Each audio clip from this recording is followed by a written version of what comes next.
परम मूल्यवान गोविंदेर जे उत्तम कथामृत श्रवण करारी आमादेर परम सौभाग्य।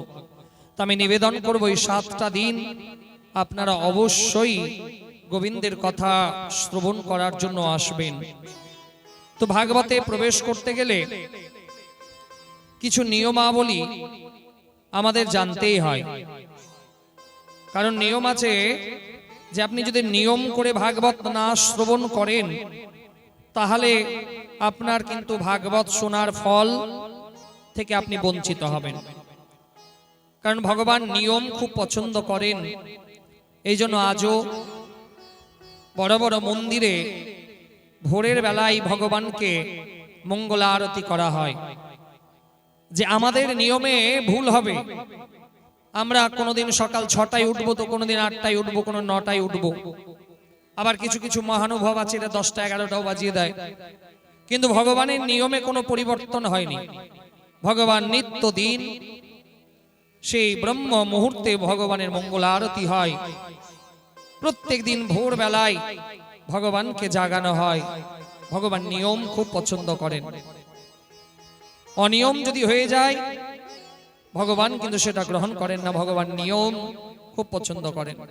তো নিয়ম থেকে যদি ভাগবত শোনা যায় তাহলে ফল পাওয়া যাবে, আর নিয়ম থেকে যদি বঞ্চিত হয়ে যায়, নিয়ম যদি না মানা হয় তাহলে কিন্তু ভাগবত কথার কোনো লাভ হবে না। যে নিয়মের প্রথম নিয়ম হচ্ছে যে ভাগবত কথা শুরুর প্রারম্ভে আসতে হবে।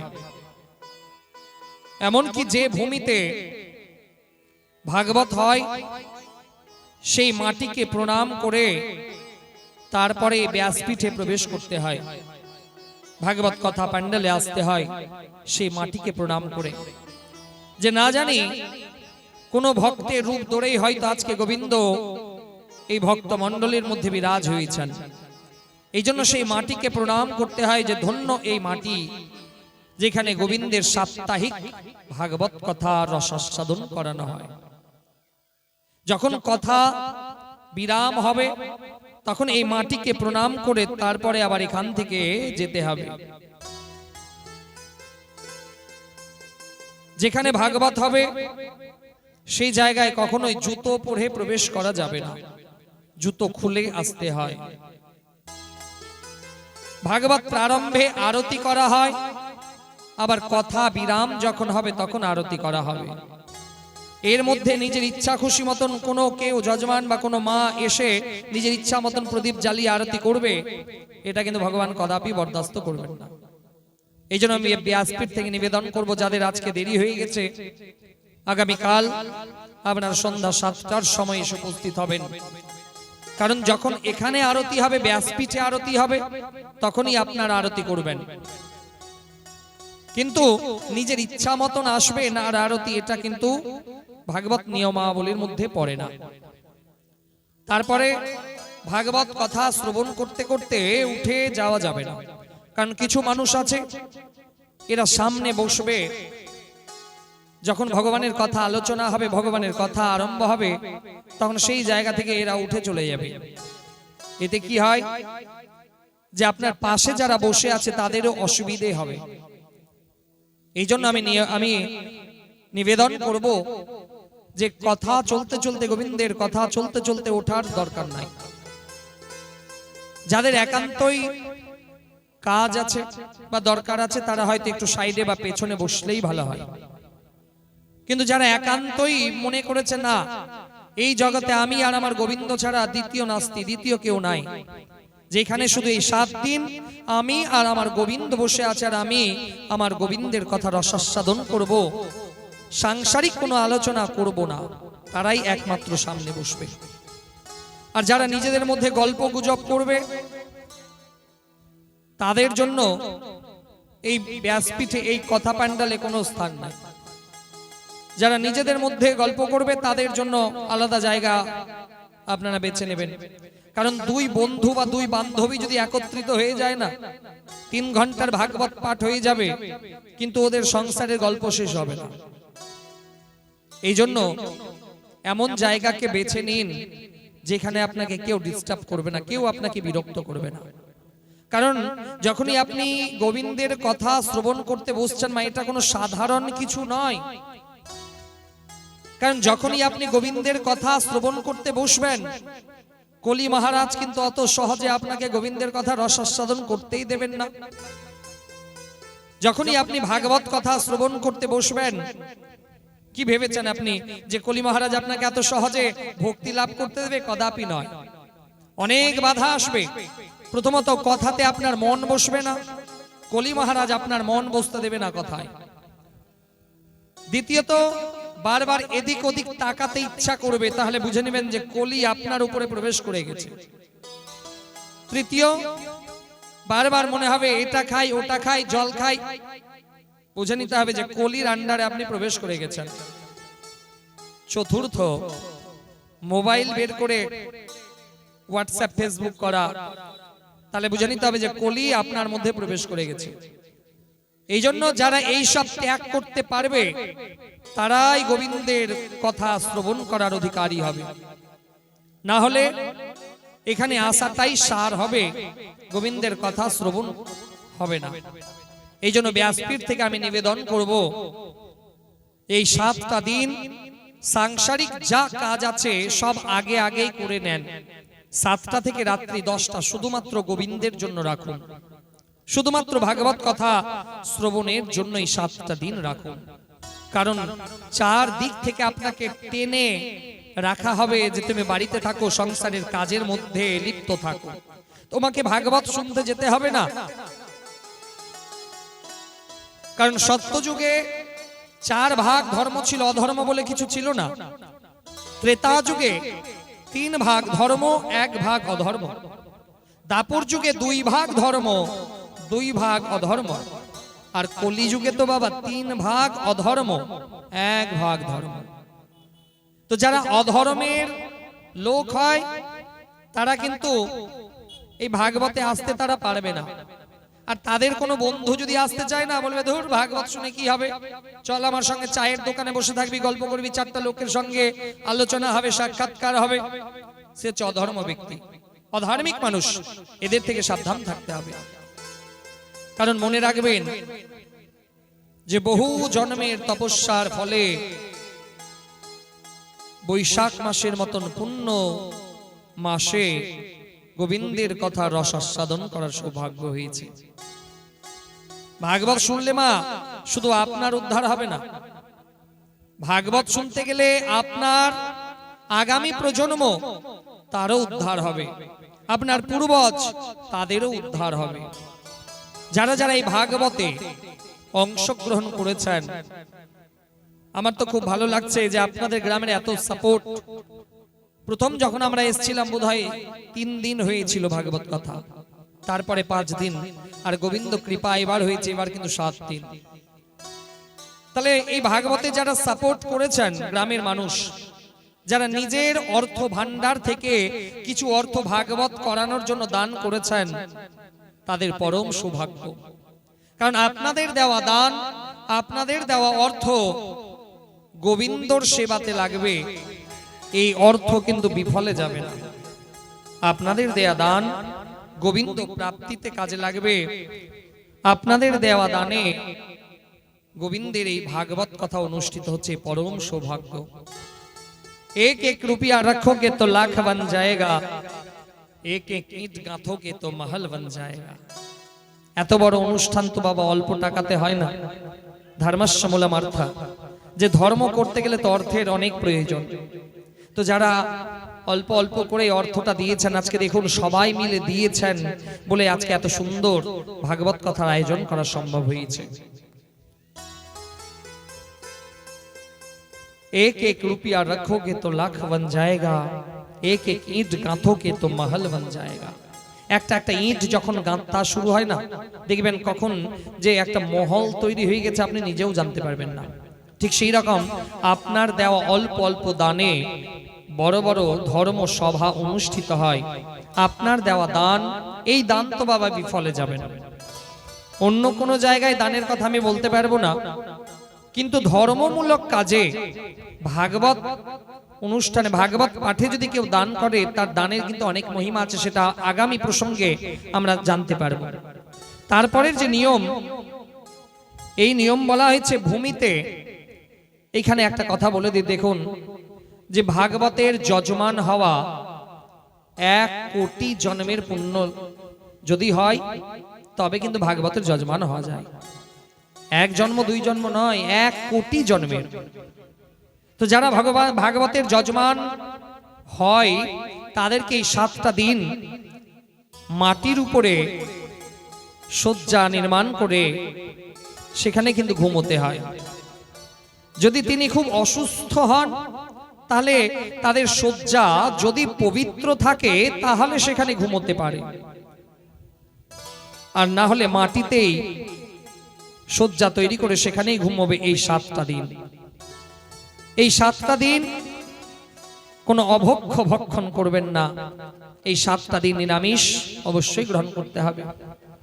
এই 7টা দিন নিজের মানসিকভাবে বা বাচনিকভাবে কাউকে কষ্ট দেওয়া যাবে না, যে আপনি এমন কাউকে কোনো কথা বলবেন না যে আপনার কথাতে সেই ব্যক্তিটা কষ্ট পাচ্ছে, এটাও একটা নিয়মের মধ্যে পড়ে। আর বলছে যে দাঁড়িয়ে দাঁড়িয়ে বা নুকিয়ে ভাগবত কথা রসাস্বাদন করা যায় না। কারণ অনেকে ভগবানের কাছে আসবে দাঁড়িয়ে দাঁড়িয়ে, বেটা বসবে না। কারণ কিছু কিছু মানুষ এমন আছে না যে এরা হচ্ছে শিশুপালের লোক, এরা হচ্ছে কংসের লোক। এরা আসবে ভাগবতের কাছে আসবে, এদের লজ্জা লাগে, কেন ভাগবতের কাছে মাটিতে বসতে হবে? ওরে বাবা রে, আমি 2000 টাকা দামের ড্রেস পরে আছি, মাটিতে বসে গোবিন্দের কথা শুনবো? বেটা দাঁড়িয়ে দাঁড়িয়ে শুনবে। যে দাঁড়িয়ে দাঁড়িয়ে গোবিন্দের কথা রসাস্বাদন করবে, এখানে যতজন পাপকে বাইরে ছেড়ে এসছেন সেই পাপগুলো তাদের পকেটে চলে যাবে। বলো রাধে রাধে। দাঁড়িয়ে দাঁড়িয়ে যারা গোবিন্দের কথা রসাস্বাদন করবেন, এখানে যত পাপি তাপি মানুষগুলো রাস্তাতে পাপগুলো জমা রেখে এসছে, তো সেই পাপগুলো তাদের কাছে যাবে। বাড়িতে একদম পকেট ভরে পাপ নিয়ে যাবেন, আর সেই পাপকে নিয়ে থাকতে হবে।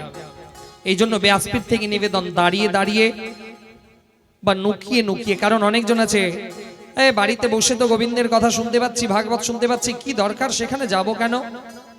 এইরকমও যদি কোনো ব্যক্তি হয়, অসুস্থ হলে আলাদা ব্যাপার, কিন্তু সেই ব্যক্তি যদি সুস্থ থাকে আর ঘরে নিজের সেই বিছানাতে শুয়ে শুয়ে মোবাইল দেখতে দেখতে জানালা খুলে যদি গোবিন্দের কথা রসাস্বাদন করে, তাকেও পাপ স্পর্শ করবে। এই জন্য যারা ঘরে ঢুকে ঘুমোতে ঘুমোতে মোবাইল হাতে নিয়ে ভাগবত কথা শ্রবণ করবেন মনে করেছেন, তাদেরকেও কিন্তু পাপ স্পর্শ করবে। পারলে জানালাটা লাগিয়ে দিয়ে, আর না হলে এই ভাগবত কথা প্যান্ডেলে এসে উপস্থিত হন। বলো রাধে রাধে। তো এই নিয়মগুলো মা মনে থাকবে তো, না সব মাথার উপর দিয়ে চলে গেল? হ্যাঁ কি না? এত আসতে বললে হবে? শুনতে পেলাম না। হ্যাঁ বলছে না, না বলছে বুঝতেই পারছি না। মনে থাকবে? প্রথম হচ্ছে যে জুতো পরে এখানে নট অ্যালাউ। জুতো পরে কেউ যেন প্রবেশ না করে, জুতোকে বাইরে রাখুন, বাড়িতে রাখুন। তৃতীয়, এখানে প্রণাম করার আগে এই মাটিকে প্রণাম করে তারপরে আসবেন। আবার যখন কথা বিরাম হবে মাটিকে প্রণাম করে তারপরে যাবেন। তৃতীয়, যেখানে বসাকালীন কোনো কিছু পকেট থেকে বের করে খাওয়া দাওয়া শুরু করে দিয়েন না। কারণ 3 দিন আগেই এক জায়গায় গেলাম, গোবিন্দের কথা করানোর জন্য আমাদের ডাকা হয়েছিল, আমরা গেছিলাম। সেখানে দেখছি কয়েকজন ব্যক্তি সামনে বসেছে, আর দোকান থেকে আমরা তো বলি ভুট্টার খই, কিন্তু ওটাকে খুব আবার মানে সম্মান দিয়ে কি বলে, পপকর্ন বোধ হয় নাকি? হ্যাঁ কি না? আমরা একদম ছোটবেলা থেকে ওইটাই বলে আসলাম, কিন্তু এখন ওটার একটু স্ট্যান্ডার্ড নাম হয়েছে। তো দেখছি যে সেই মা একদম পুরো 2-3টা প্যাকেট নিয়ে বসেছে। এবার সামনেই ছিল, আর কি তার সাধ্য হবে বের করার? সে শুধু নুকানোর জায়গা খুঁজছে। এই রকম যেন না হয় মা। আর বলছে যে এই 7টা দিন আপনি এমন কাউকে কোনো কথা বলবেন না যেন আপনার মাধ্যম দিয়ে সেই ব্যক্তি কষ্ট পায়, বা আপনার ব্যবহারে সেই ব্যক্তি কষ্ট পায়, এটাও করবেন না। আর এই 7টা দিন বাড়িতে সাত্ত্বিক জীবন যাপন করুন। এই 7টা দিন নিরামিষ আহার গ্রহণ করুন। এই 7টা দিন বাড়িতে যত লোকজন আছে সবাইকে বলবেন এই 7টা দিন আমাকে ডিস্টার্ব করবে না। কারণ মনে রাখবেন বাবা, আপনার কল্যাণ কেউ করতে পারবে না, আপনার কল্যাণ নিজেকে করতে হবে। কারণ আমরা ভাবি আমি তো সংসারের জন্য রোজগার করছি, তারা আমার ঠিক কল্যাণ করবে, কেউ করবে না। নিজের কল্যাণ নিজেকে করতে হবে, নিজের কল্যাণ নিজেকেই করতে হবে। এই জন্ম যদি চলে যায়, আগামী জন্মে আপনি কি হবেন আপনি নিজেও জানেন না। এই জন্য এই জন্ম যখন পেয়েছেন, নিজের জন্য নিজের কল্যাণ করুন। একটা কথা মনে পড়ে গেল, বলে দিই, না হলে আবার হয়তো মাথার উপর দিয়ে চলে যাবে। কারণ কল্যাণ আপনাকেই করতে হবে। যে রত্নাকরের নাম তো শুনেছেন, হ্যাঁ কি না? তো রত্নাকর জঙ্গলের মধ্যে ও কিন্তু ডাকাতি করত, চুরি করত। তো সেই রত্নাকর জঙ্গলের মধ্যে মানুষকে ধরতো, তার কাছে যা ধন দৌলত পেত সব নিয়ে নিত। কেন নিত? রত্নাকর কি নিজের কাজে লাগাতো না বাবা। রত্নাকরের বাড়িতে তার মা, বাবা, সন্তান, তার স্ত্রী, তাদেরকে সেই ধনের অংশ কিন্তু তারাও গ্রহণ করত। সংসার চালানোর জন্য সেই রত্নাকর দস্যুবৃত্তি করা শুরু করেছিল। তো সেই দিন দেবর্ষি নারদ ব্রাহ্মণের ছদ্মবেশ ধরে সেই জঙ্গলের মধ্যে এলেন। সেই দেবর্ষি নারদ ব্রাহ্মণের ছদ্মবেশ ধরে যখন চলে যাচ্ছেন, রত্নাকর বলছে দাঁড়াও। দেবর্ষি নারদ সেই ব্রাহ্মণ রূপে এসে বলছেন, কে তুমি? যে আমার নাম রত্নাকর। কি করবে তুমি? বলছে আমি এই জঙ্গলের মধ্যে দাঁড়িয়ে থাকি, এই পথে যারাই যায় আমি তাদের ধন দৌলত কেড়ে নিই। সেই ব্রাহ্মণ রত্নাকরকে বলছে, আচ্ছা তুমি যেই ধন দৌলত হরণ করে নাও, চুরি করে নাও, কার জন্য নাও? যে কেন আমার পরিবার আছে, আমার ছেলে আছে, আমার দেবীজি আছে, আমার মা আছে, বাবা আছে, তাদের জন্য নি। আচ্ছা রত্নাকর, এই পাপের ভাগ কি তারা তোমার নেবে? তুমি যে পাপ কাজটা করছো, তো এই পাপের ভাগ কি তারা নেবে? রত্নাকর বলছে, কেন নেবে না? আমার পাপের ধন যখন তারা গ্রহণ করছে, তাহলে নিশ্চয়ই আমার পাপের ভাগ নেবে।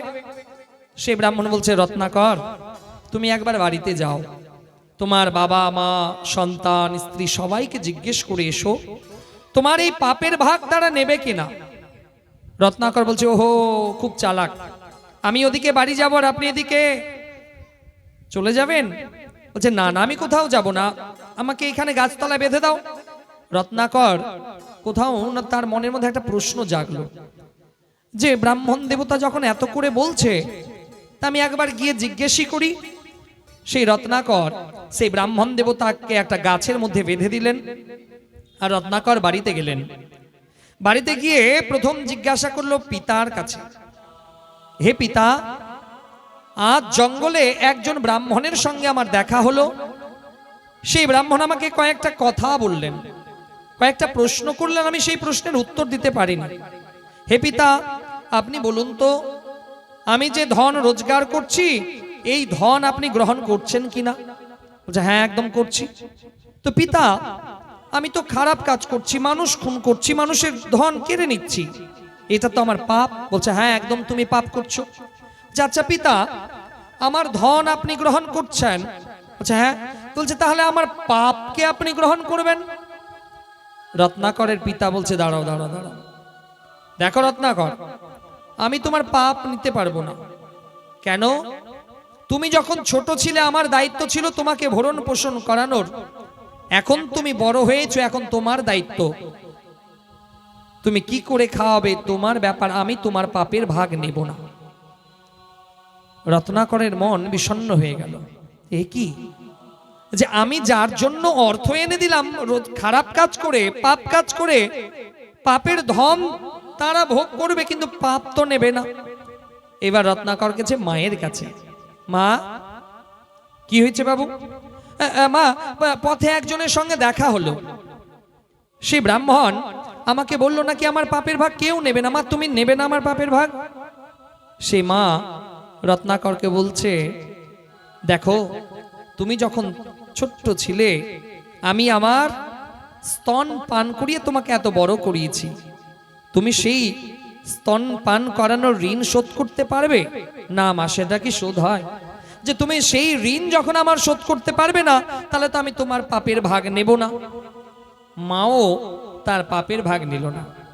এবার গেছে পুত্রের কাছে, সেই ছোট্ট বালকের কাছে, তুমি আমার পাপের ভাগ নেবে না? সেই ছোট্ট বালক রত্নাকরকে বলছে যে বাবা, আমি তো এখন ছোট, আমি তো রোজগার করতে পারবো না বাবা, তুমি কি করে খাওয়াবে তোমার ব্যাপার, আমি তোমার পাপের ভাগ নিয়ে আমার বাকি জীবনটা কেন খারাপ করব? আমি তোমার পাপের ভাগ নেব না বাবা। তার সন্তানও কিন্তু তার পাপের ভাগ নিল না।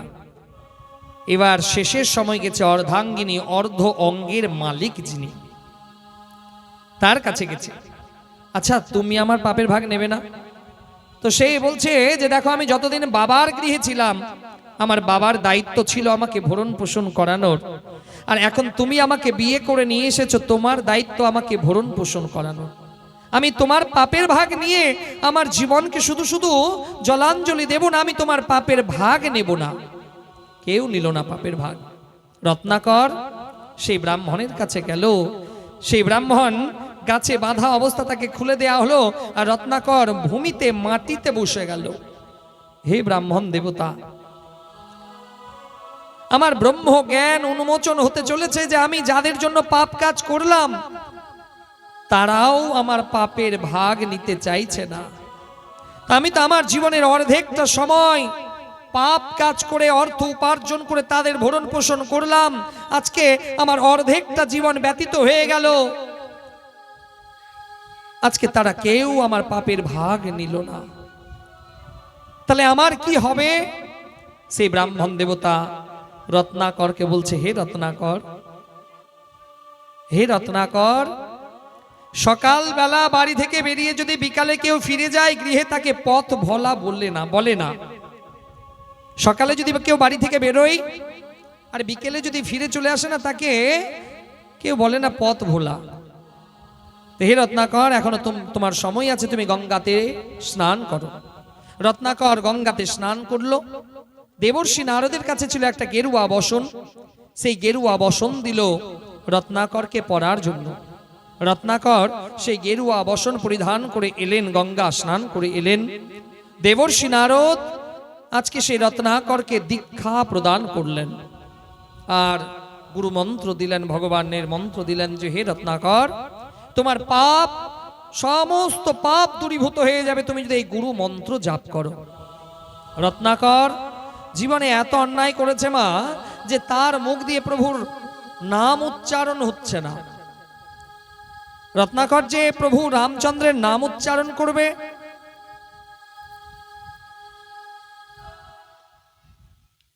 রাধে রাধে, আপনাদের রেসপন্সিবিলিটি থাকবে, কারণ অনেকে হয়তো জানে না, আপনাদের দায়িত্ব থাকবে মা, যে কেউ এখানে আসতে গেলে তাদেরকে একদম হাত ধরে বসিয়ে দেবেন। আর আমি তো ব্যাসপীঠ থেকে নিবেদন করবো আর যেন কেউ সামনে প্রবেশ না করে। যারা ভলেন্টিয়ার আছে তারা একটু মাথায় রেখো যে এখন যেন কেউ সামনে প্রবেশ না করে। বলো রাধে রাধে। তো সেই রত্নাকর জীবনে এত পাপ কাজ করেছে, তার মুখ দিয়ে রাম শব্দটা উচ্চারণ হচ্ছে না।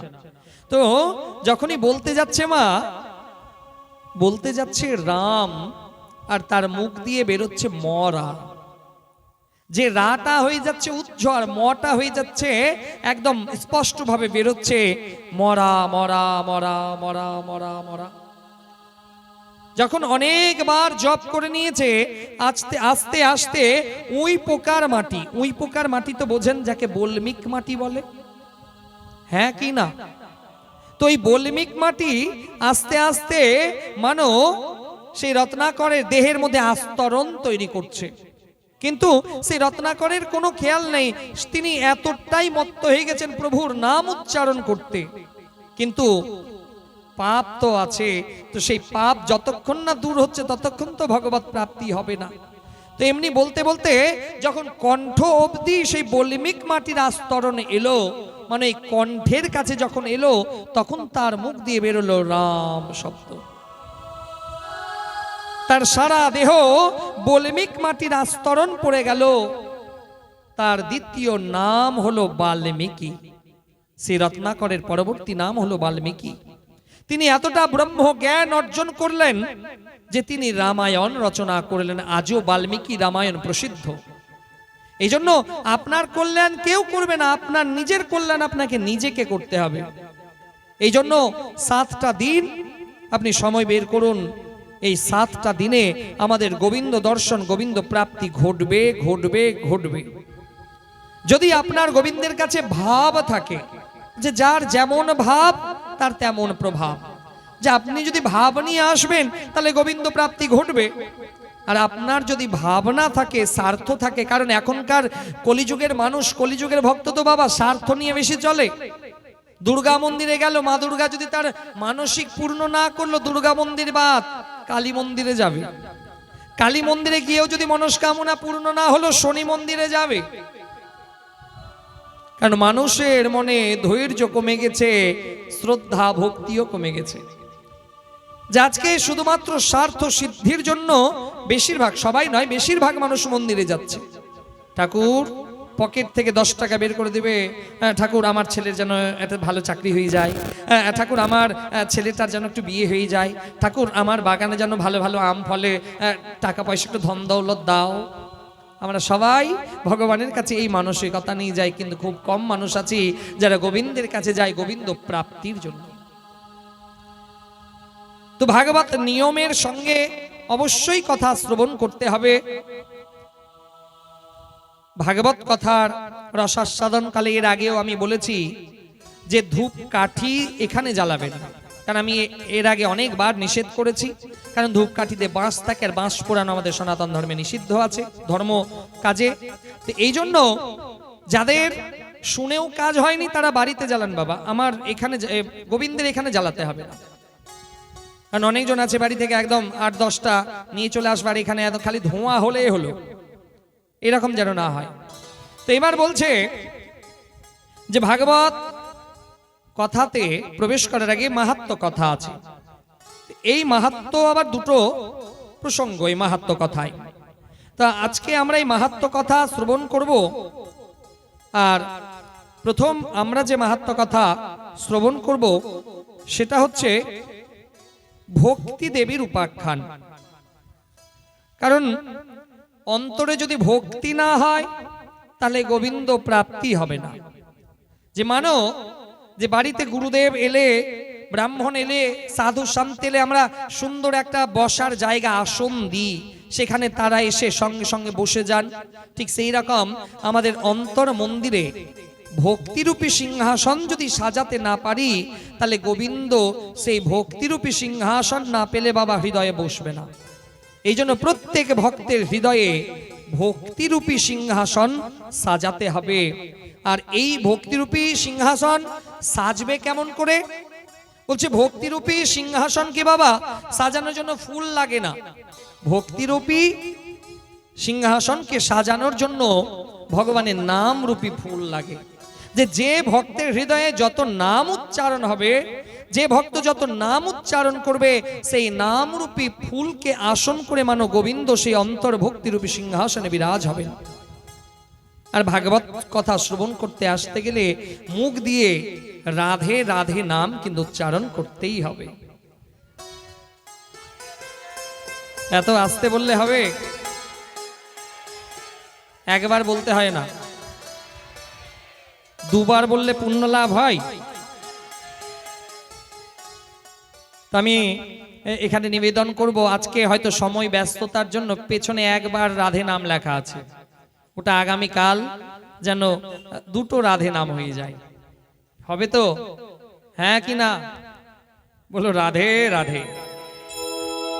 তো আমরা এবার সেই ভাগবত কথাতে মাহাত্ম্য কথায় প্রবেশ করি। তো তার আগে আর একটা কথা বলতেই হয় যে সূতজি মহারাজ বিরাজমান আছেন, আর সেখানে সনকাদিক ঋষি গেছেন। তো বাবা প্রথমেই বলতে হয় যে ভাগবত জন্ম জন্মান্তরে সৌভাগ্য ফলে আমাদের শ্রবণ করার সৌভাগ্য হয়েছে। তো সেইখানে সূতজি মহারাজ বিরাজমান, আর সনকাদিক ঋষি সূতজি মহারাজকে 6টা প্রশ্ন করলেন যে হে গুরুদেব, কলিযুগের মানুষের সময়ের খুব অভাব। কলিযুগের মানুষের বাবা সময়ের খুব অভাব, কারণ কলিযুগের মানুষের অর্ধেকটা জীবনকে কাল গ্রাস করেছে, তবু এরা বুঝতে পারছে না কলিযুগের মানুষের সময়ের খুব অভাব, যে এরা ভাগবত শুনতে বা ধর্ম কথা শ্রবণ করতে এদের খুব মাথা ভারী হয়ে যায়। দেখুন আপনাদের গ্রামে তো আরো অনেক মানুষ আছে, সবাই কি আসতে পেরেছে? সবাই আসতে পারেনি, কিন্তু অনেক দূর দূরান্ত থেকে অনেক লোক চলে এসছে এখানে গোবিন্দের কথা শ্রবণ করার জন্য। তো বাবা এখানে গোবিন্দের কথা শ্রবণ করবে সংখ্যা অনেক কম, কিন্তু আবার এখানে যদি একটু ডিজে বাজিয়ে ওই একটা কি গান আছে না, দো ঘুট, কি আছে ওই গানটা জানো? কি গান আছে? ও দো ঘুট মুঝে, থাক বাবা আর বলবো না, রাধে রাধে। সেটা যদি একবার বেজে যায় তাহলে ভাবো যেরকম বিল থেকে সাপগুলো বেরোয় সেই রকম করে একদম সবাই চল একদম চাকাচাক হয়ে গেছে, ওখানে গেলে বোধহয় কিছু পাওয়া যাবে না। খারাপ কিছু ভাববেন না, মন আমাদের এত দূষিত তো খারাপ চিন্তাটাই আগে আসে, বলো রাধে রাধে।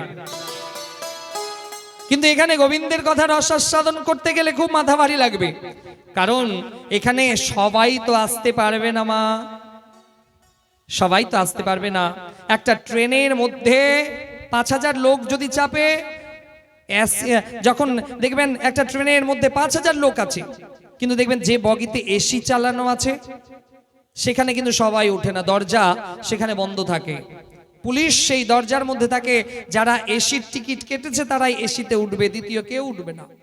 লোক প্যাসেঞ্জার যে ট্রেন, একটা সিটে 3 জন 4 জন বসবে, কারণ তারা হচ্ছে সিলেক্টেড পারসন।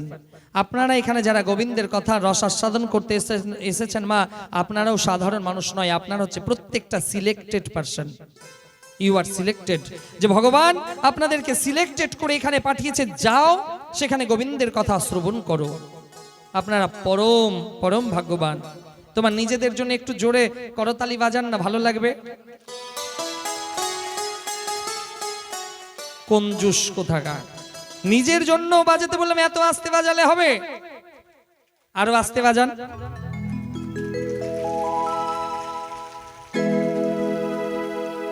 এত সুন্দর যারা আয়োজন করেছে, 7 দিন আপনাদের গ্রামে ভাগবতকে যারা নিয়ে এসেছে, 7 দিন ভাগবত কথা শোনানোর আয়োজন যারা করেছে, তাদের জন্য একটু বাজান।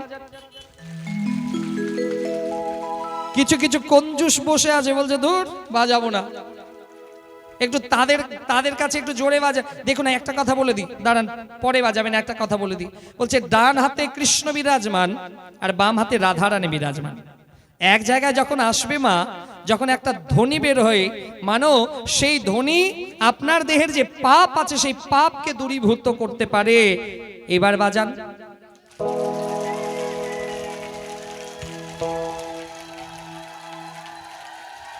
এই ধ্বনি শুনে মা, এখানে যত পাপি তাপি মানুষ আছে তো তাদের শরীরে একটু পাপ আছে, সেই পাপগুলোও পালিয়ে গেল, সব পালিয়ে গেল, বলো রাধে রাধে।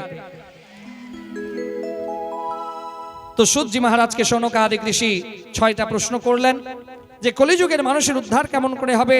কলিযুগের মানুষের সময়ের খুব অভাব, কারণ সত্যযুগে একটা মানুষের আয়ু ছিল 1 লক্ষ বছর, ত্রেতা যুগে একটা মানুষের আয়ু ছিল 10,000 বছর, দাপুর যুগে একটা মানুষের আয়ু ছিল 1000 বছর, আর কলিযুগে একটা মানুষের আয়ু হচ্ছে 100 বছর। কলিযুগের 4টা চরণ। প্রথম চরণে একটা মানুষের আয়ু হবে 100 বছর, দ্বিতীয় চরণে 50 বছর, তৃতীয় চরণে 25 বছর, ঘোর কলি যখন আসবে 12.5 বছর। 7-8 বছরের ছেলেমেয়েরা দাদু দিদাতে পরিণত হবে, উচ্চতা এত কমে যাবে ছোলার গাছে ছাওয়া নিতে হবে। তো বাবা এখন তো আমরা অনেক ভালো সময়ে বসে আছি, এখনো গোবিন্দ কথা শ্রবণ করার জন্য আমাদের কাছে উপযুক্ত সময়। এই জন্য কলিযুগের মানুষের কথা চিন্তা করে সূতজি মহারাজ সেই সনকাদিক ঋষির প্রশ্নের উত্তর দিলেন, যেটা শ্রীমদ্ ভাগবত মহাপুরাণে বর্ণনা করা আছে। মাহাত্ম্য কথাতে ভক্তি দেবীর উপাখ্যান। একবার বাবা দেবর্ষি নারদ, এই কলিযুগেরই ঘটনা, ভাগবতের যে মাহাত্ম্য কথা, এটা কিন্তু কোনো সত্যযুগের ঘটনা নয়, এটা হচ্ছে কলিযুগেরই ঘটনা। দেবর্ষি নারদ নিজের বদ্রিকাশ্রম থেকে এই কলিযুগে ধরাধামে এলেন। খুব মন দিয়ে শুনবেন কথা।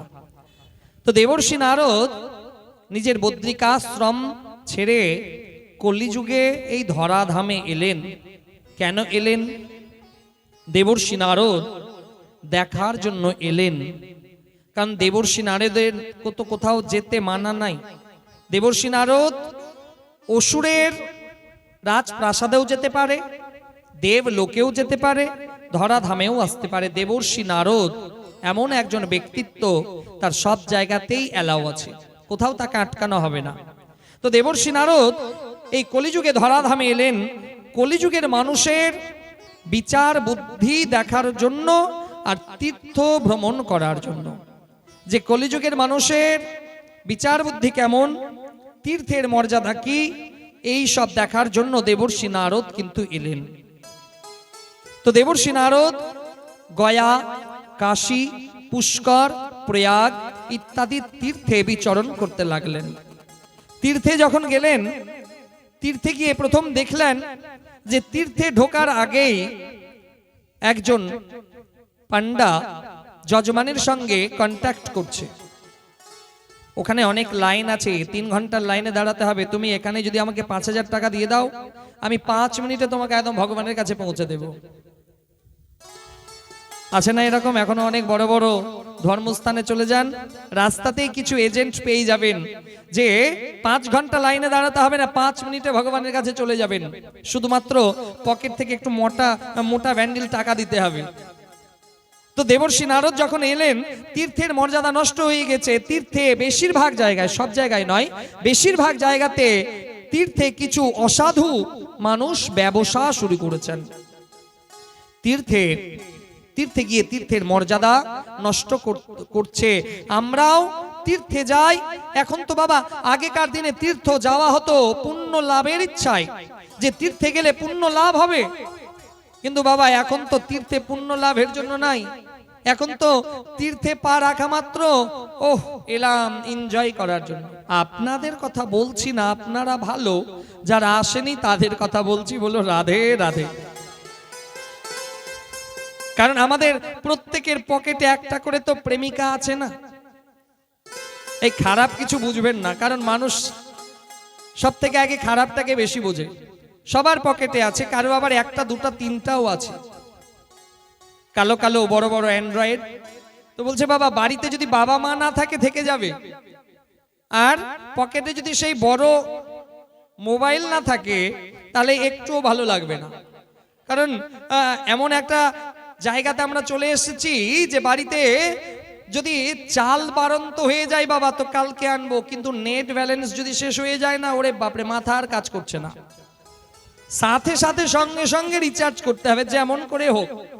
আপনারা ভালো, আপনাদের কথা বলছি না। আপনাদের গ্রামে তো ফ্রি ওয়াইফাই আছে, আপনাদের টেনশন কি? আমাদের বাড়িতে এরকম হয়। তো বাড়িতে যদি বাবা মা না থাকলো থেকে যাওয়া যাবে, রান্না যদি না হয় তবুও ভালো, কিন্তু মোবাইলের নেট ব্যালেন্স যদি শেষ হয়ে যায়, ওরে বাপ রে বাপ, সাথে সাথে বন্ধু বাবা বন্ধুকে ফোন করবে, ওইকে ফোন করবে, আরো কাউকে ফোন করবে যে তাড়াতাড়ি রিচার্জ করো। তো সেই সবার কাছে এরকম 2-3টা জিনিস সবার কাছে আছে।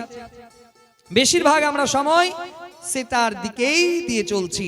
আর যখন তীর্থে গেলাম, বাড়িতে ফোন করে জানাবো আগে পরে যে মা আমি পৌঁছে গেছি, পরে আগে ফেসবুকে আসবে যে আমি এই একদম চাকাচাক পৌঁছে গেলাম, পুরো একদম স্ট্যাটাস চলে এলো।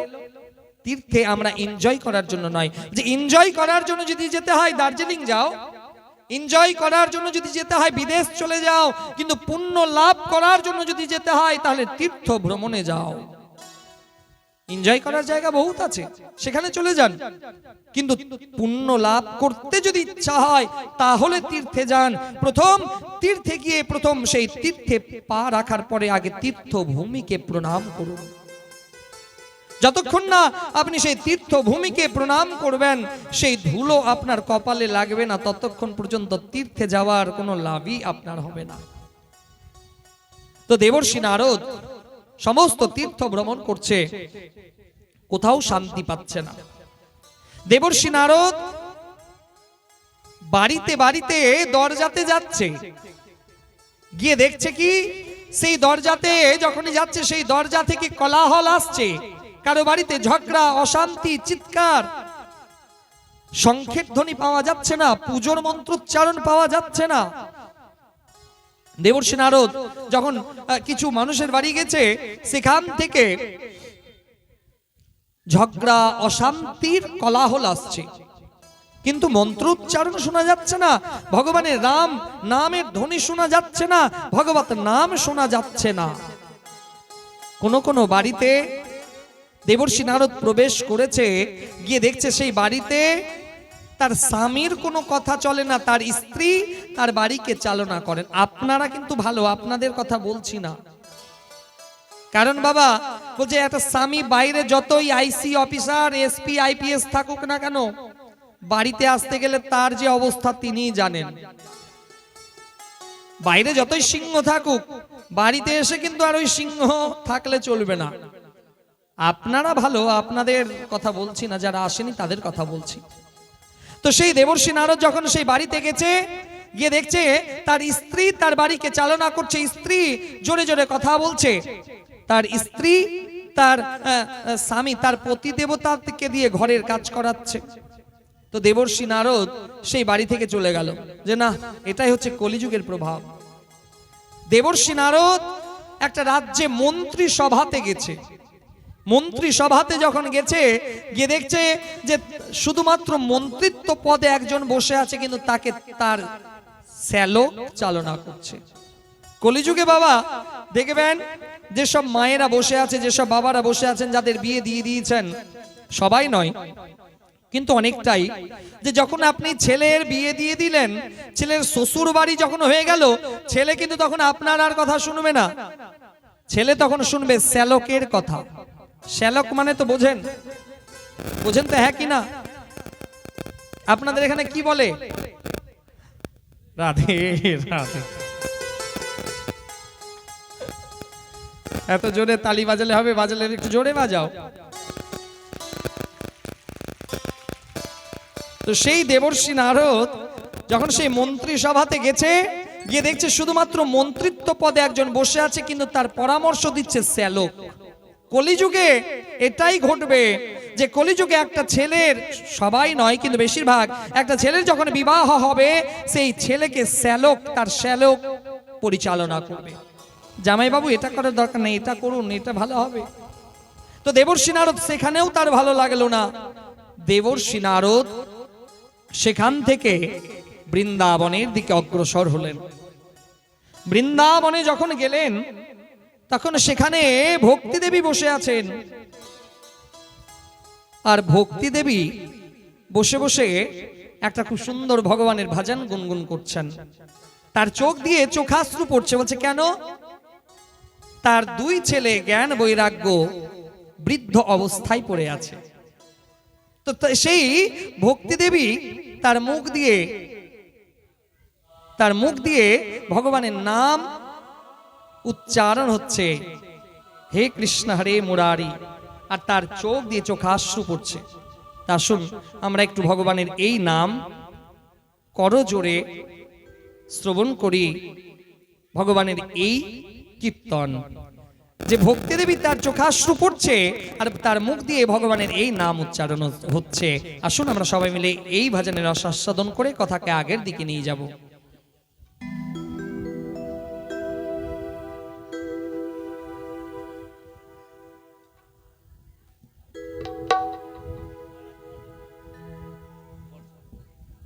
हे प्रभु मुझे बता दो, चरणों में कैसे आऊं। हे प्रभु मुझे बता दो, चरणों में कैसे आऊं।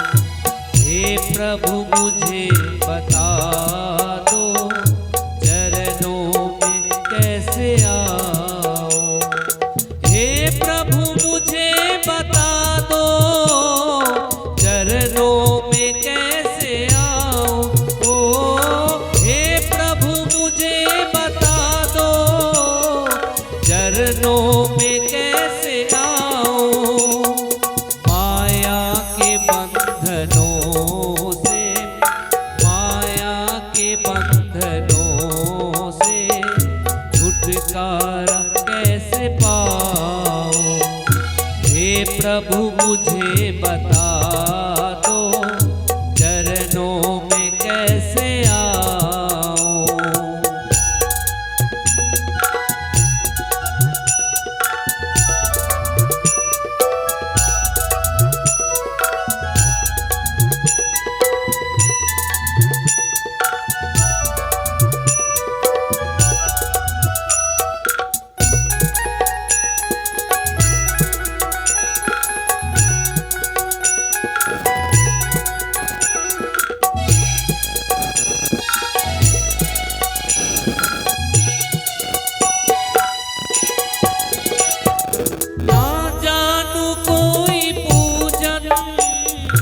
अज्ञानी हूँ मैं भगवन, ओ ना जानू कोई पूजन।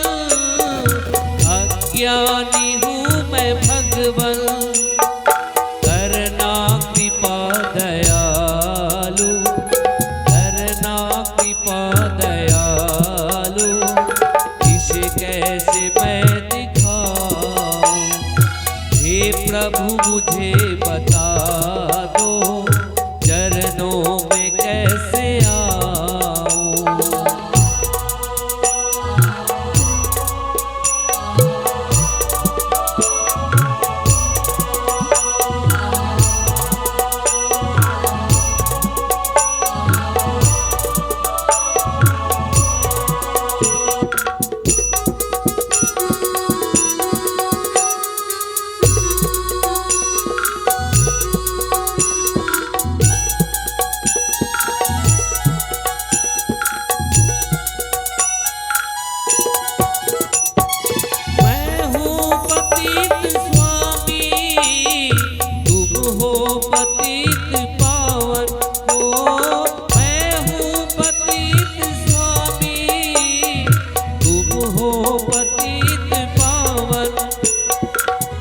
गुण भरा हृदय है, अब गुण भरा हृदय है।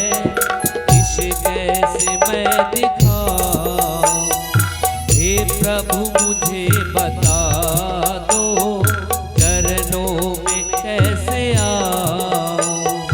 हे प्रभु मुझे बता दो चरणों में कैसे आऊं। हे प्रभु मुझे बता दो चरणों में कैसे आऊं। ओ हे प्रभु मुझे बता दो चरणों में कैसे आऊं। माया के बंधनों से, माया के बंधनों से छुटकारा कैसे पाऊं। प्रभु मुझे बता दो चरणों में कैसे आऊं। हे प्रभु मुझे बता दो चरणों में कैसे आऊं। हरे कृष्णा कृष्ण कृष्ण हरे हरे, हरे राम राम राम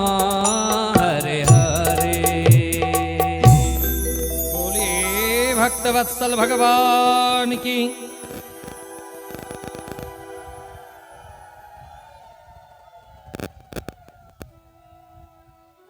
এটা কিন্তু একটা দারুণ জিনিস। এটা এই অস্ত্রটা মায়েদের কাছেই আছে, বাবারা চাইলেও এটা প্রয়োগ করতে পারবে না। এটা একমাত্র মায়েরাই পারে, এই ধ্বনিটা দিতে একমাত্র মায়েরাই পারে, বাবারা চাইলেও দিতে পারবে না।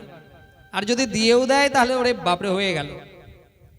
তো এত আস্তে বাজালে হবে? যখন এই এত সুন্দর ধ্বনিটা দিলেন একটু জোরেই দিন।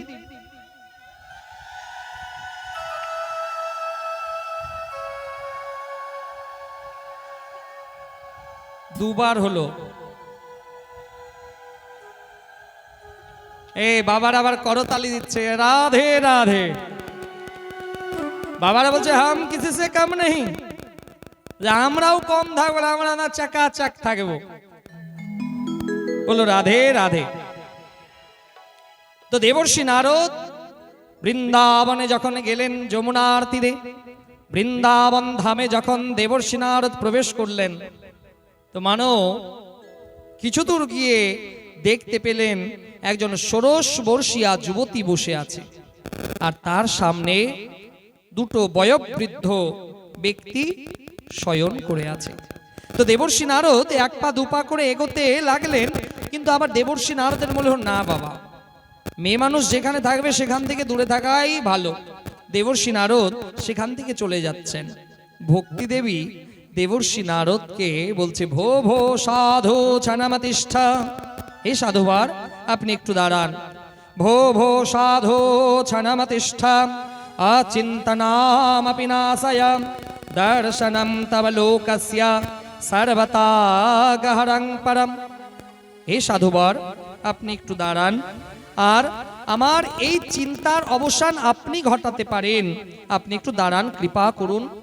দেবর্ষি নারদ সেখানে দাঁড়ানো। কে মা, তুমি কে? তখন সেখান থেকে সেই যুবতী উত্তর দিচ্ছে, অহং ভক্তিরিতি খ্যাতা ইমৌ মে তনয়ো মতৌ জ্ঞান বৈরাগ্য নামানৌ কালয়োগেন জড় জড়ৌ। হে সাধুবার আমার নাম ভক্তি, আর এই বয়োবৃদ্ধ এরা কিন্তু অন্য কেউ নয়, এরা আমার দুই সন্তান জ্ঞান আর বৈরাগ্য। মা আপনার জন্ম কোথায়? আপনি এখানে এমন করে এলেন কেন?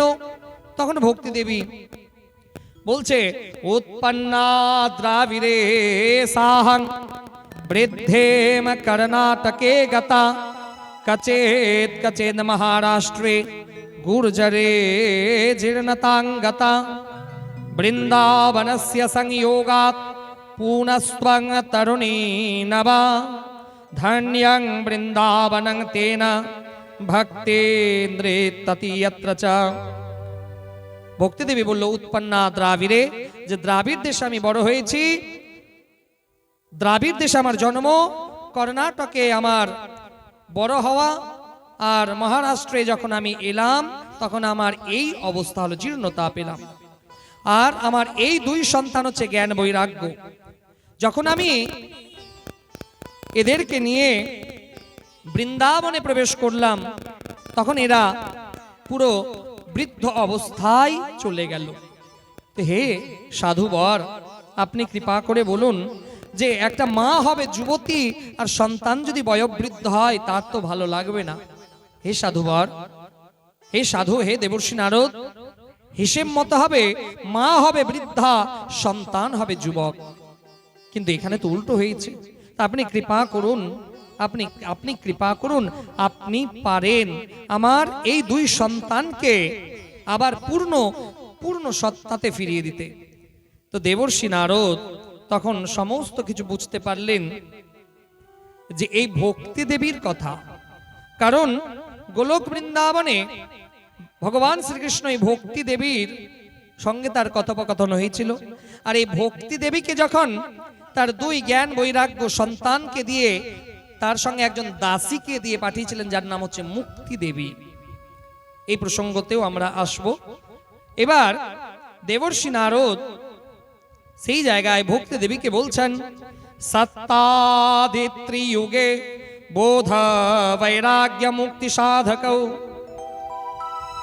খুব সুন্দর কথা বলছে, সত্য ত্রেতা দাপর কলি, সত্য ত্রেতা দাপর এই তিন যুগে ভগবানকে পাওয়ার একটাই পথ ছিল, জ্ঞান বৈরাগ্যের মাধ্যম দিয়ে। কথাতে খুব ধ্যান দেবেন, তিনটা যুগে, সত্য যুগে, ত্রেতা যুগে, দাপর যুগে ভগবানকে পাওয়ার পথ জ্ঞান আর বৈরাগ্য। আর কলিযুগে ভগবানকে পাওয়ার একটাই পথ হচ্ছে শুধুমাত্র ভক্তি। কলিযুগে যদি ভক্তি না থাকে তাহলে কিন্তু ভগবানকে কদাপি পাওয়া যাবে না। তো হে ভক্তি দেবী, তোমার মনে আছে পূর্বে কোন একটা সময় ভগবান শ্রীকৃষ্ণ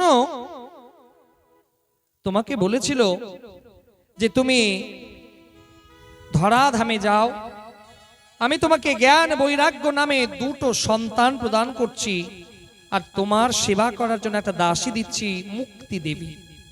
তো সেই মুক্তি দেবী যখন তোমার সঙ্গে এলো, সেই মুক্তি কিছুদিন থাকার পরে আবার গোবিন্দের কাছে চলে গেল। এই জন্য আজও দেখবেন আমাদের যখন একটু কষ্ট হয়ে যায়, যন্ত্রণা হয়ে যায়, ভগবানের কাছে যাই, ঠাকুর আমাকে মুক্তি দাও, আমাকে মুক্তি দাও। কিন্তু ভগবান আপনাকে মুক্তি দেয় না। কিন্তু আবার যদি আপনি ভগবানের কাছে ভক্তি চান, দেখবেন ভক্তি আপনার কাছে চলে আসবে, ভক্তি আপনাকে ভগবান প্রদান করবে। আপনি 10 দিন 7 দিন 15 দিন গোবিন্দের কথা নাম উচ্চারণ করুন, ভাগবত শ্রবণ করুন, ভক্তি আপনার হৃদয়ে আসতে বাধ্য। কিন্তু আপনি চাইলেও মুক্তি পাবেন না। যে এই মুক্তি আগে ভক্তি দেবীর সঙ্গে এসেছিলেন, কিন্তু এখানে আসার পর কলিযুগের মানুষের এত অত্যাচার। কারণ দেবর্ষি নারদ যখন এই ধরাধামে এলো, দেবর্ষি নারদ যখন নগরে পরিভ্রমণ করলো, যে দেখছে মন্দিরে অনাচার, কৃষ্ণ মন্দির ভেঙে দেওয়া হলো, ভগবানের মন্দির ভেঙে দেওয়া হলো, সেখানে অন্যায় অত্যাচার করা হলো, বৈষ্ণবদেরকে তার মুন্ডুচ্ছেদন করে দেয়া হলো, বৈষ্ণবদের কপাল থেকে কপালের তিলককে মিটিয়ে দেয়া হলো, ব্রাহ্মণদের যজ্ঞোপবীত কেড়ে নেওয়া হলো, সেই ব্রাহ্মণদের হাত থেকে বেদকে কেড়ে নেওয়া হলো, ব্রাহ্মণদের হাত থেকে শাস্ত্র পুরাণকে কেড়ে নেওয়া হলো। এত অন্যায় অত্যাচার হয়েছে। তো দেবর্ষি নারদ ভক্তি দেবীকে বলছে যে তোমার দাসী ভগবানের কাছে চলে গেছে মুক্তি, সেই মুক্তি এখন গোবিন্দের কাছেই আছে। এই জন্য মুক্তিকে পেতে গেলে আগে ভক্তির দরকার। ভক্তি যদি না হয় তাহলে মুক্তি পাওয়া সম্ভব হবে না। তো হে দেবী, আপনি যে এসেছেন আপনার এই 2 সন্তান জ্ঞান বৈরাগ্যকে নিয়ে, এদের মহিমা ছিল সত্য যুগে, ত্রেতা যুগে, দাপর যুগে, কিন্তু এই কলি যুগে এদের কোনো ব্যবহার নেই। তো বলছে মা যে একটা বাড়ি যদি ব্যবহার না করা হয়, দেখবেন 10 দিন একটা বাড়িতে যাওয়ার দরকার নেই, দেখবেন 10 দিন পরে যখন যাবেন সেই বাড়ির মধ্যে আগাছা উৎপন্ন হয়ে গেছে, ধুলো পড়ে গেছে, ঘর নোংরা হতে শুরু করেছে, কারণ তার ব্যবহার নাই। তো এই কলিযুগে জ্ঞান বৈরাগ্যের কোনো ব্যবহার হচ্ছে না, কোনো ব্যবহার হচ্ছে না, ফলে তারা জীর্ণতা পেয়ে গেছে। যে আছে আমাদের বাড়িতে দেখবেন অনেক নতুন নতুন পোশাক জামা কাপড় আলমারিতেই থেকে গেল, ভাঁজে ভাঁজে ফেটে যাবে, ভাঁজে ভাঁজে নষ্ট হয়ে যাবে, কারণ ব্যবহার না হতে গেলে সেটা কিন্তু জীর্ণতা পেয়ে যায়। ঠিক সেই রকম কলিযুগে জ্ঞান বৈরাগ্যের ব্যবহার না হওয়ায় সেই জ্ঞান বৈরাগ্য জীর্ণতা পেয়ে গেল, বৃদ্ধ অবস্থাতে চলে গেল। দেবর্ষি নারদ সেই ভক্তি দেবীকে বলছে, হে দেবী দাঁড়ান, আমি এর একটা উপায় বের করছি। হে সাধুয়ার, আপনি কৃপা করুন, আপনি কৃপা করুন, কারণ আপনার কৃপাতেই আমার বিশ্বাস আছে, আপনার কৃপাতেই আমার এই 2 সন্তান আবার পূর্ণ যুবক হয়ে উঠবে।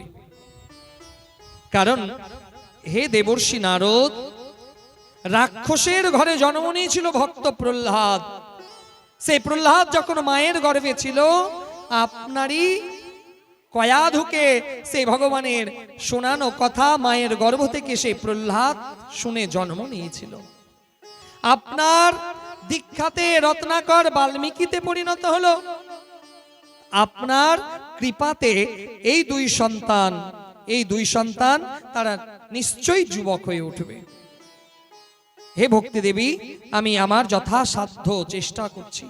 দেবর্ষি নারদ সেখানে গেলেন।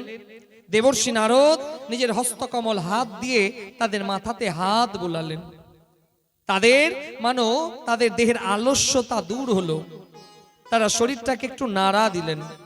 দেবর্ষি নারদ সেই সময় ভগবত গীতার শ্লোক সেই জ্ঞান বৈরাগ্যের কর্ণে বলতে লাগলেন, কানে বলতে লাগলেন। শ্রীমদ্ ভগবত গীতার শ্লোক দেবর্ষি নারদ যখন বলল মা, তো সেই গীতার শ্লোক শোনার পরে তাদের একটু দেহের পরিবর্তন ঘটলো, কিন্তু পূর্ণ যুবক হয়ে উঠল না। দেবর্ষি নারদ অবাক হয়ে গেল। দেবর্ষি নারদ মনে মনে ভাবছে যে আমি গীতার শ্লোক শোনালাম, গীতার শ্লোক শোনার পরে তার দেহের একটু পরিবর্তন এলো, শরীরটাকে নাড়ালো, আলস্য দূর হলো, কিন্তু পূর্ণ যুবক হয়ে উঠল না। দেবর্ষি নারদ সেখান থেকে চলে গেলেন। দেবর্ষি নারদ সেখান থেকে চলে গেলেন বদ্রিকাশ্রমের পথে ব্রহ্মার যে 4 মানস পুত্র, যাকে 4 ঋষি বলা হয়, সনক, সনন্দ, সনাতন, সনত কুমার, এই 4 ঋষির সঙ্গে যারা ব্রহ্ম ঋষি, এই 4 ঋষির সঙ্গে দেবর্ষি নারদের সাক্ষাৎকার হলো। হে দেবর্ষি নারদ, কি ব্যাপার আজকে আপনার মন এত বিষণ্ণ কেন? আপনার মন আনন্দিত নয়? কারণ আমরা তো সব সময় দেখেছি দেবর্ষি নারদের মনে প্রসন্নতা থাকে, অসুরের ঘরে গেলেও দেবর্ষি নারদের মনে প্রসন্ন, দেবতার স্বর্গ রাজ্যে যেতে গেলেও দেবর্ষি নারদের মন প্রসন্ন। কিন্তু আজকে দেবর্ষি নারদের মন অপ্রসন্ন কেন? দেবর্ষি নারদ সেই ঋষিকে বললেন যে হে ঋষিবর, আজকে আমি এক জায়গাতে গেলাম, সে বৃন্দাবনে। যাওয়ার পরে দেখলাম যে ভক্তি দেবী বিরাজমান, ষোড়শ বর্ষীয়া যুবতী, মানে 16 বছরের যুবতী, আর তার 2 সন্তান জ্ঞান বৈরাগ্য বার্ধক্য হয়ে গেছে, বৃদ্ধ হয়ে গেছে। আমি তাকে গীতার শ্লোক শোনালাম, শরীরটাকে একটু ঝাড়া দিল, নাড়ালো, কিন্তু উঠে দাঁড়ালো না, পূর্ণ যুবক হয়ে উঠলো না। আমি কি করব বুঝতে পারছি না। সেই ব্রহ্মার 4 মানস পুত্র বলছে, দাঁড়ান হে দেবর্ষি নারদ, হে দেবর্ষি নারদ, সত্য যুগে বড় বড় তপস্যা করা হতো, মা চান্দ্রায়ণ ব্রত করা হতো, অশ্বমেধ যজ্ঞ করা হতো, গোমেধ যজ্ঞ হতো, অনেক বড় বড় ধর্ম অনুষ্ঠান করা হতো ভগবানকে পাওয়ার জন্য। এক একটা ব্রত 1 মাসের ব্রত করা হতো, পয়ব্রত করা হতো 12 দিন ধরে। কিন্তু কলিযুগে মানুষের সময়ের খুব অভাব। কলিযুগে না মানুষের যজ্ঞ করার সময় আছে, না ব্রত করার সময় আছে। যে কলিযুগের মানুষের উদ্ধারের একটাই পথ হচ্ছে শুধুমাত্র শ্রবণ। কলিযুগের মানুষ যদি 7 দিন ভাগবত শুনে, যদি শ্রবণ করে, আর কিছুই করতে হবে না, শুধুমাত্র শোনার কথা বলা হয়েছে। হে দেবর্ষি নারদ, ভাগবত কথা শ্রবণ যদি আপনি 7 দিন করাতে পারেন সেই জ্ঞান বৈরাগ্যকে, তাহলে দেখবেন তারা পূর্ণ যুবক হয়ে দাঁড়াবে। এখানে কিন্তু একবারের জন্য সেই ব্রহ্মার 4 মানস পুত্র বলল না, দেবর্ষি নারদ গঙ্গা স্নান করতে হবে, যজ্ঞ করতে হবে, আহুতি প্রদান করতে হবে, একবারের বলল না। সেই ব্রহ্মার 4 মানস পুত্র বলছে, হে দেবর্ষি নারদ, সেই জ্ঞান বৈরাগ্য 7 দিন যদি শুধুমাত্র ভাগবত মহাপুরাণ শ্রবণ করে, এই ভাগবত পুরাণ মা শুধুমাত্র শ্রবণ করলেই উদ্ধার প্রদান করে। এত এত সুন্দর আমাদের কাছে মহাপুরাণ আছে, যে ভাগবত মহাপুরাণ, যাকে শ্রেষ্ঠ মহাপুরাণ বলে, যার মধ্যে 12টা স্কন্ধ, 335টি অধ্যায়, 18,000 শ্লোক বিরাজমান। এই ভাগবত মহাপুরাণ শুধুমাত্র শ্রবণ করলেই ভগবত প্রাপ্তি ঘটবে। দেবর্ষি নারদ বলছে যে ভাগবত কথা শ্রবণ করালে জ্ঞান বৈরাগ্য আবার পূর্ণ যুবক হয়ে উঠবে। বলছে একদম। তাহলে এই ভাগবত কথা হবে কোথায় ভালো? হে দেবর্ষি, এই ভাগবত কথা হবে গঙ্গার তীরে, হরিদ্বারে, আনন্দ তট, যার বর্তমান নাম হচ্ছে কানখোল। তো সেই হরিদ্বারে গঙ্গার তীরে ভাগবত কথার আয়োজন করুন, আর সেখানে ভাগবত কথা প্রারম্ভ করুন। দেখবেন যে যখন ভাগবত সেখানে আরম্ভ হবে, দেখবেন সেখানকার বাতাবরণ পরিবর্তন হয়ে যাবে। সেই আনন্দবনে ভাগবত মঞ্চ তৈরি হলো, ব্যাস আসন তৈরি হলো, চারদিক থেকে সাধু সন্তের আগমন ঘটলো। সেই ভাগবত পাঠে বড় বড় ঋষি, ব্রহ্মর্ষি, বশিষ্ঠ মুনির মতন একজন ব্রহ্ম ঋষি তিনিও এসেছিলেন। বশিষ্ঠ, পরশুরাম, দেবল, ব্যাসদেব, যাজ্ঞবল্ক্য, বিশ্বামিত্র, পরাশর, এইরকম বড় বড় ঋষি মুনিরা তারাও ভাগবত শ্রবণ করার জন্য এসেছে। দত্তাত্রেয় ভগবানও বাদ যায়নি। ভাগবতে যার মহিমা বর্ণন করা হয়েছে, যার 24টা গুরু, সেই দত্তাত্রেয় ভগবানও ভাগবত যেখানে হচ্ছিল সেখানে তার আগমন ঘটল। ভৃগুমুনি, যার চরণ চিহ্ন আজও ভগবান নারায়ণের হৃদয়ে বিরাজমান, সেই ভৃগু মুনিও ভাগবত যেখানে হলো তারও আগমন ঘটল। এই জন্য বলে মা, যেখানে যেখানে ভাগবত হয় সেখানে সেখানে বড় বড় ঋষি ব্রহ্মর্ষি বড় বড় ভক্ত বৈষ্ণব এসে উপস্থিত হন। এখানেও কোনো না কোনো রূপ ধরে হয়তো তারা এসেছেন। এই জন্য তো বলে ভাগবতে প্রবেশ করলে সেই মাটিকে প্রণাম করে তারপরে প্রবেশ করতে হয়। বলো রাধে রাধে।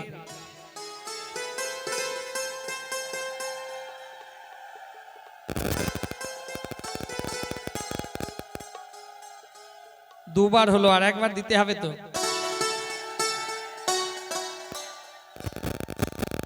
তো সেখানে 18টা পুরাণ নিজের মূর্তি রূপ ধারণ করে সেখানে এলেন। 4 বেদ, ভাগবত যেখানে পাঠ হবে 4 বেদ এলেন। সেখানে 6 শাস্ত্র সবাই এলেন, ঋষি মুনিরা এলেন, ভাগবত কথা হবে বলে। এই 4 বেদের প্রাধান্য আজও আমরা দেখতে পাই বাড়িতে। দেখবেন যখন বাড়িতে আপনি কোনো পুজো করবেন, ঠাকুর মশাই আসে, তো সেই ঠাকুর মশাই একটা ঘট সাজায় না? হ্যাঁ কি না? তো সেই ঘটের চারদিকে 4টা তীর কাঠি পোতা থাকে না? হ্যাঁ কি না? বলছে এই 4টা তীর কাঠি কেন পোতা হয়? তো বলছে এই 4 তীর কাঠি হচ্ছে এক একটা বেদ। 4 যে বেদ, আমাদের 4 বেদ নাম তো জানাই আছে সবাই, ঋক সাম যজু অথর্ব। এই 4 বেদ সেই 4টা তীর কাঠির মধ্যে দণ্ডায়মান থাকে, আর 4টা বেদ নিচে সেই ব্রহ্মরূপী কলসকে নিজের মধ্যে মাঝখানে ধারণ করে রাখে। এই জন্য বাবা আজও আমাদের বাড়িতে পুজো হতে গেলে সেই 4 বেদ রূপী তীর কাষ্ঠকে আমরা ঘটের 4 দিকে দিই। আর ঘট হচ্ছে পরব্রহ্ম, পরব্রহ্মকে ধারণ করে আছে 4 বেদ। এই জন্য আজও পুজোর সময় আমরা তীর কাঠি সেই জায়গাতে দিই, মান্যতা আছে। কারণ সনাতন ধর্মে যত কিছু আছে প্রত্যেকটাতে সায়েন্টিফিক কারণ আছে, প্রত্যেকটাতে সায়েন্টিফিক কারণ প্রত্যেকটাতে আছে। আপনি শাস্ত্রের সঙ্গে মিল খুঁজে পেয়ে যাবেন। তো সেই 4 বেদ নিজের মূর্তি ধারণ করে ভাগবত শ্রবণ করার জন্য তারাও এলেন। বড় বড় ঋষি সন্ত মহাত্মা এলেন। ভাগবত কথা প্রারম্ভ হলো। সেখানে ভক্তি দেবী তার 2 সন্তান জ্ঞান বৈরাগ্যকেও নিয়ে এলেন। কেমন করে নিয়ে এলেন? ভাগবত শুরু হয়ে গেছে মা, তারা ভাগবত শুনতে এতটাই বিভোর হয়ে গেছে, এতটাই বিভোর হলো যে কে এলো কে গেল এসব দিকে কোনো নজরই নাই। প্রথম দিন ভাগবত কথা বিরাম হলো, দ্বিতীয় তৃতীয় চতুর্থ পঞ্চম 7 দিনের বেলাতে যখন সম্পূর্ণ ভাগবত কথা বিরাম হলো, সেই জ্ঞান বৈরাগ্য পূর্ণ যুবক হয়ে দাঁড়ালো, পূর্ণ যুবক হয়ে দাঁড়ালো। তা যুবতী সেই ভক্তি দেবী যে 16 বর্ষীয়া যুবতী আজকে মানো তিনি আনন্দে নৃত্য আরম্ভ করলেন, যে আজকে তার 2 সন্তান তার সামনে যুবক হয়ে দাঁড়ালো। সেই ভক্তি দেবী আনন্দে নৃত্য করতে লাগলেন। তো ঋষি বলছে, আচ্ছা দেবী আপনি কখন এলেন? আমরা তো বুঝতেই পারিনি যে আপনি আপনার 2 সন্তানকে ভাগবত শ্রবণ করার জন্য নিয়ে এলেন। তো একজন যারা ব্রজবাসী যারা কথা রসিক হয় তারা সুন্দর ভাব দিয়েছে মা এখানে। যে কি ভাব? বলছে সেই ঋষি যখন ভক্তি দেবীকে জিজ্ঞেস করলো যে আপনি কখন এলেন, আপনাকে তো দেখতে পেলাম না।